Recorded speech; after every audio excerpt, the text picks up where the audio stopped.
the OrthoPAC, hosted by Sam Dyer. Welcome to the OrthoPAC, where we discuss up-to-date orthopedic topics for the busy clinician. I invite you to sit back and relax as I attempt to fill in the gaps between education, current events, and real-world practice. Today's guest is Dr. Marks, an adjunct professor in the Department of Psychiatry and Family Medicine at Duke University Medical Center. Welcome, Dr. Marks. Thank you. I'm happy to be talking with you today. Yeah, great to have you. Dr. Marks is a psychiatrist and specializes in pain management and works in my orthopedic practice, actually. That's how I know Dr. Marks. Dr. Marks, the reason I wanted to have you today was to hopefully you can tell us a little bit about your practice and explain to our listeners what it is you do in clinical practice as a psychiatrist and managing pain. As you say, as a psychiatrist with predominantly a pain medicine practice, my practice is always centered around treating the more complicated pain patients, those with psychiatric comorbidities, which might include patients with central sensitization like fibromyalgia, and just also those types of pain patients who required more than the usual time and attention in order to optimize the success of their pain management program, which often would include an opioid trial. Mm-hmm. Yeah, it evolved some over the years in what I do, especially with the shift back and forth with the regulatory environment and the emphasis on, are we under treating pain? Are we prescribing too many opioids? The things that, as you know, we've all been subject to, as the pendulum has swung back and forth. Mm-hmm. By and large, my practice has always been treating the complex pain patient either by virtue of psychiatric comorbidities or a history of addiction or other types of aberrancy, or just patients who, for some reason or another, fit into my model, which Mm-hmm. includes spending a lot of time with patients, doing a really thorough social history and risk stratification and those types of things. Sure. So that kind of segues us into my first question for you. And is there a standard definition of chronic pain versus acute pain? Is it a time frame? I kind of think it's a gray area and it's the individual provider thinks about it, but is there a guideline that we can go by with that? And the reason why I'm going over that is when do we stop treating pain and when do we refer it to someone who can deal with a more chronic issue? I guess I would say that conceptually, chronic pain has been considered pain that persists past the normal healing time. Now, at that point, the pain is not designed to warn impending tissue damage, which is the premise of pain in the first place, I suppose.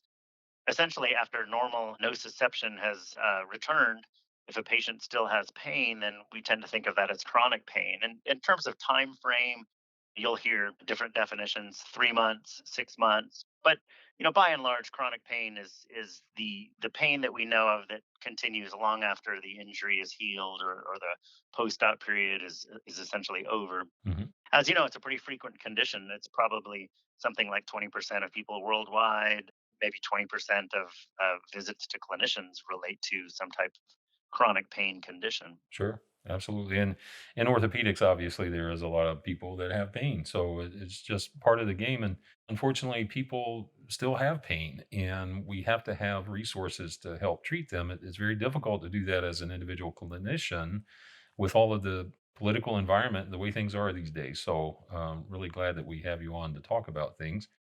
Yeah, my pleasure. And in your practice, I imagine you do see a lot of people that have pain for 3 to 6 months. Maybe they're post-op, or you saw them in urgent care and they have an injury that is essentially healed. Hmm.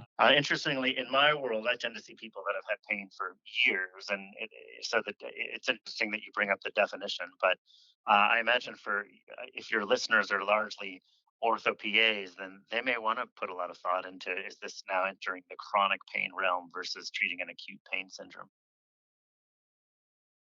PAOS is a national organization, and not everybody's in an urban area, or if they are, smaller area, small practice and rural practice. So, what happens if they don't have a Dr. Marks? If the state regs allow the PA or NP to manage the chronic pain, what's the best practice that you can have on file? Like, I mean, pain contracts, urine drug screens, referral to community resources, what's available, and what's the best way to set this up? Well, so now you're talking in a sense about a how-to in pain medicine. Hmm. I think that's great. I think that's important. I think it's also I also want to emphasize that people should stay in their comfort zone, and I'm not trying to disparage clinicians who do not want to manage patients with opioids, nor am I trying to disparage clinicians who feel like, no patient in their practice should be on both an opioid and a benzodiazepine. I mean, that's all individual. It's all based on what your comfort level is.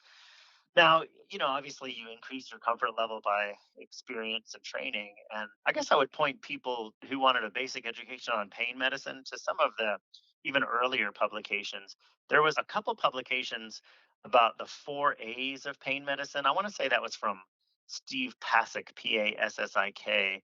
But he wrote a lot about the 4 A's of pain medicine. And this was before the opioid epidemic per se. But I've always made sure that if I'm giving talks that I show slides on the 4 A's of pain medicine, because I feel like if you're paying attention to the 4 A's of pain medicine, you're practicing pretty good pain medicine and certainly within the standards of care. But for the listeners who are not familiar with that, the 4 A's are essentially analgesia, activities, adverse effects, and aberrancies. And sometimes you're seeing people write about a fifth A, affect, which I never quite thought that was necessary. But that first day is analgesia. Well, obviously, if you're going to be prescribing opioids, you want to know if they're effective, if they're actually promoting analgesia. And typically, we would do this with some type of numerical pain scale score. You're familiar with that, I'm sure. And we, Hmm. there are instruments that are used. Sometimes patients are filling out a brief pain inventory or a peg scale or something like that, and they tend to rate their pain with the medication and without the medication. And I guess quite reductionistically, if the pain number is better with the medication without, then you're saying that there's analgesia. I tend to be a more elaborate, and again, this is why I spend more time with patients than I think the average clinician. But I like to know, what number pain can you get to at best, and what number would you call it day to day, and what number can you get to, what number are you at worst, and under what conditions does that happen. And because I'm really focusing on analgesia. And sometimes I'll see maybe a patient's numbers don't change, but the amount they can do before they get to that certain number is improved. Like maybe they can walk 6 blocks, or maybe they can shop at Walmart for 45 minutes before they get to a 7 out of 10 and have to stop. And so those are all important things to look for when you're trying to quantify analgesia. And it brings me to that next A, which is activities. You're trying to figure out, is there functional improvement by virtue of being on this opioid. And so again, I tie it a lot into my numbers, but I like to know how functional can the person be, because all fine and good if a person reports better numbers with their opioid. But I think the party line has been that you really want to see some functional improvement to justify an opioid maintenance plan. The third A, adverse effects, that's pretty straightforward. But opioids, as you know, cause constipation, pruritus, lots of different side effects. And the one that, of course, unfortunately, we hear a lot about are that they suppress respiration. And obviously, if a person takes too much, or if somebody who's not tolerant to it, like maybe somebody that gets it through diversion and is not normally prescribed that opioid, takes it, then they can certainly die, as the medication suppresses their respiration. But more in a clinical setting, we're trying to look at things like constipation, pruritus, and sedation. We talk a lot about, if with any dose changes, you want to make sure that you're taking it maybe on the weekend when you're not going into work, or not driving or operating any machinery if you just had a dose change, things like that.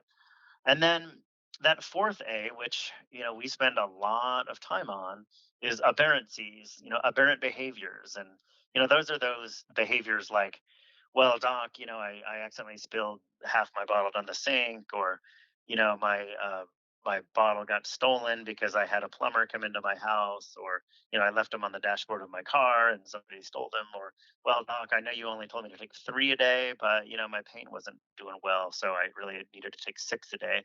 Those are aberrant behaviors, and not all aberrant behaviors are created equal. Some of them are more predictive of an abuse or addiction picture than others. And honestly, we could talk for hours just about aberrant behaviors.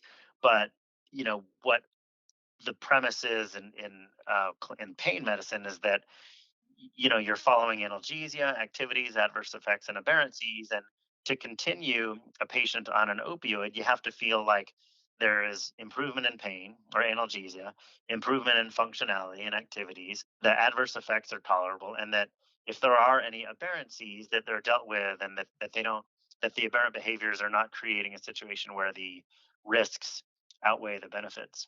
And of course, nowadays we obviously know that the risks include the risks to the community, not just to the individual patient. Now, if you're paying attention to those four things, then I think you're practicing good pain medicine. And aberrancies, for example, does include things like checking the prescription monitoring program, maybe doing pill counts, doing urine toxicology, the things that have just become standard of care. So obviously, there's a lot of logistics involved for practicing pain medicine. But if you always keep those four A's in mind, you'll be practicing appropriate pain medicine.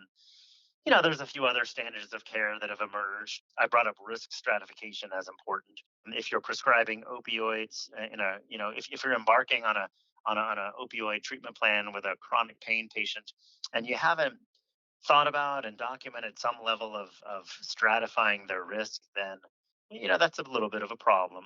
You mentioned opioid treatment agreements. That's a evolving standard of care, but at this point, there's data to support that if you have the patient read and sign a document that just sets forth the expectations. I mean, it's not some kind of a legal contract, but it essentially teaches the patient what you expect from them, that they're not going to have another prescriber of these drugs. They're going to have one pharmacy, that they're not going to take it in a way that's different than what you've expected, that they're not to use drugs or drink alcohol. In some situations we might allow patients to drink alcohol in small amounts, but the specifics are less relevant, that you have some type of opioid treatment agreement, and that's become a standard of care. The concept that opioids are not really a first line treatment for any pain condition, and that you want to try to distinguish nociceptive pain from neuropathic pain from central sensitization pain like fibromyalgia. That's obviously an important part of practicing pain medicine. And I'm kind of really getting into the nitty gritty. I wish there was a specific text that I could recommend, but I think those are the concepts that I think the prudent pain provider pays attention to. And again, the four A's, I would make sure everybody's aware of that. I think that it would be useful for people to have read the CDC guidelines for prescribing opioids for chronic pain. Again, this came out in 2016, and it's a pretty educational document in addition to setting some standards of care. I think if somebody had an interest in this topic, I think that's where I would start, and I would really guide people to those types of concepts in terms of understanding the practice of pain medicine. Doctor, I appreciate your time today. This is all great stuff. I can't wait to hear this on the air. Well, that makes two of us. I'll be happy to listen to it. And if you have any other comments or questions, or if you get any feedback from listeners and they want more information, then you know where to find me, Sam.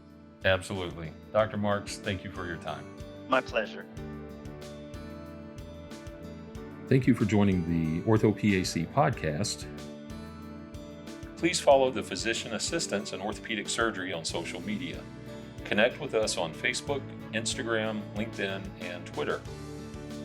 Please subscribe to our podcast. If this has been helpful, please take a moment to leave a review.